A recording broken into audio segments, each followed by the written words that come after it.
Coucou les loulous, aujourd'hui je vais vous expliquer comment résoudre des équations. Vous êtes ici dans la 6e vidéo sur une série de 7 pour vous expliquer comment résoudre toutes les équations que vous pourrez rencontrer en première et deuxième secondaire. Alors ici on va commencer par un petit rappel.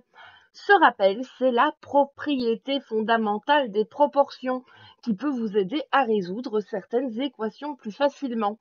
Alors, dans toute proportion, le produit des extrêmes est égal au produit des moyens.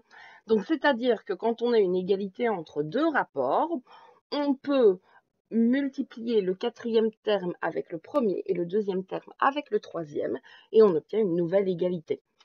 Donc, ça, c'est super important à retenir pour vous faciliter la vie dans certaines équations. Donc, comme vous voyez, le premier et le quatrième terme, donc A fois D, va être égal à B fois C, donc le deuxième et le troisième terme de notre proportion. Alors maintenant, on va passer à l'équation en elle-même. Donc, comme vous voyez, c'est le même principe. J'ai deux rapports, j'ai une égalité entre les deux, donc j'ai 4x sur 5 qui est égal à moins 7 sur 2.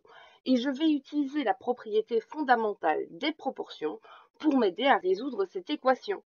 Donc, je vais toujours, le but de mon jeu, ça va être de trouver la valeur de x, et je vais placer mon signe d'égalité.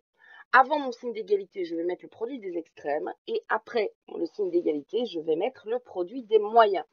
Donc, je vais faire 4x fois 2 dans le premier membre, et je vais mettre 5 fois moins 7 dans le deuxième membre.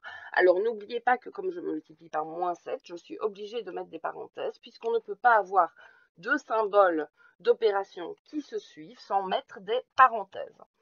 Ensuite, je calcule, ce qui va me donner 8x est égal à moins 35, et je retombe sur une équation basique. Donc, la seule chose qui me gêne pour que le x soit tout seul, c'est le 8. On n'oublie pas qu'entre le 8 et le x, il y a une multiplication. Donc, ça veut dire que quand je le fais passer dans le deuxième membre, ça devient une division. Donc, je note moins 35 sur 8. Et la solution est donc moins 35 huitièmes. Et c'est fini. Donc ici, c'est vraiment une petite propriété qui peut vous permettre de résoudre plus vite certaines équations avec des fractions. Donc j'espère que cette vidéo vous a bien aidé et je vous dis à bientôt pour d'autres vidéos mathématiques.